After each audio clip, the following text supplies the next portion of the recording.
ዱኡኒ አስተጅብ ለኩም ለምኑኝ እቀበላችኋለሁ ኢነ الذين يستكبرون عن عبادتي እነዛ እኔን ከመገዛት እኔን ከመለመናል ዱዓ ኢባዳ ስለሆነ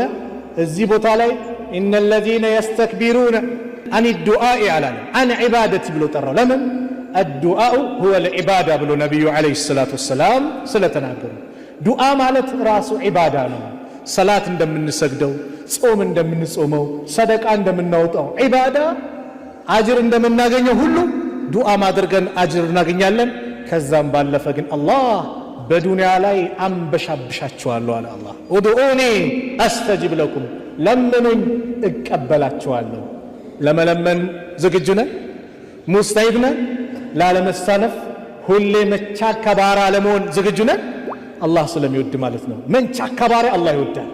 የሚጨቀጭቅን ባሪያ አላህ ይወዳል ሰው በተቃራኒ ሲጨቀጨቅ ይከፋል ኡድኡኒ አስተጅብ ለኩም ኢነ الذين يستكبرون عن عبادتي እነዛ እኔን ከመለመን እኔን ከመገዛት የሚኩራሩ ሰዎች سيدخلون جهنم داخرين جهنم ተዋራጆች ሆነው ይገባታል አላህ ስለዚህ ኡድኡኒ አስተጅብ ለኩም ሚለው ፕሮግራም ሰፋ አድርገን በአላህ ፍቃድ እንመለከታለን አላህ እንድንለምነው ይፈልጋል አንድ ሐዲስ አላህ ሳይለምን ሲቀር እንደሚቆጣ ነብዩ አለይሂ ሰላቱ ወሰለም አባ ሁረይራ ባስተላለፉት ሐዲስ ላይ ኢማም ትርሚዚ በዘገቡት አልባኒ ሰሂህ ባሉት አንድ ሐዲስ ላይ ምን ይላሉ ነብዩ ሰለላሁ ዐለይሂ ወሰለም መን ለም የስአልላህ يغضب عليه አላህን ማይማጸን ማይለምን አላህ ይቆጣበታል የሰው ልጅስ ስትለምነው ይከፋል አላህ ሳትለምነው ስትቀር ደግሞ ይከፋል